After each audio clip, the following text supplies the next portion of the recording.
Fiche orale numéro 12, système de sécurité et d'aide à la conduite. Définition, exemple et rôle et les dangers. Définition. Il s'agit de tous les systèmes de sécurité actifs qui informent ou aident le conducteur. Par exemple, pour éviter une situation d'urgence ou un accident. Libérer l'attention du conducteur, repérer des choses dans l'environnement, par exemple détecteur de gel ou d'obstacles. Ce sont tous les systèmes qui facilitent la tâche du conducteur et qui aident à la conduite. Ça va de la direction assistée jusqu'aux détecteurs de trajectoire modernes que l'on peut rencontrer sur les véhicules. Exemple et rôle. Système pour la sécurité.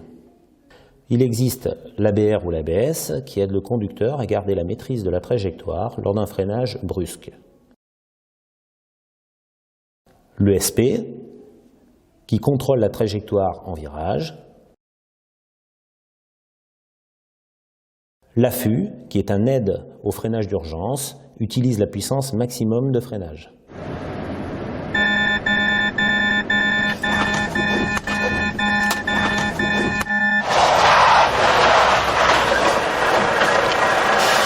Les limiteurs de vitesse qui permettent de garder le contrôle sur la vitesse des véhicules.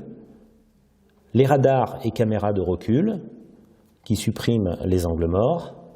Les radars de distance qui calculent et gardent les distances de sécurité automatiquement entre les véhicules, les radars de trajectoire et de franchissement de ligne, qui aident le conducteur à rester sur sa voie.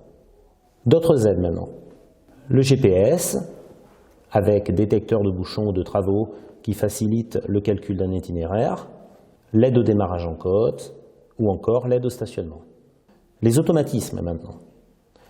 Par exemple, l'allumage des feux automatiques, l'allumage des essuie-glaces automatiques avec capteur, les régulateurs de vitesse, les freins de parc automatiques et bien évidemment la boîte de vitesse automatique ou robotisée. Les dangers. Il est vrai que ces systèmes représentent une aide importante. Mais attention, il ne faut pas se reposer entièrement sur les systèmes. On risque de manquer d'anticipation et de vigilance. Il ne faut pas se focaliser sur les appareils et les régler en roulant, comme par exemple les GPS ou les écrans tactiles. Il faut garder le regard sur la route.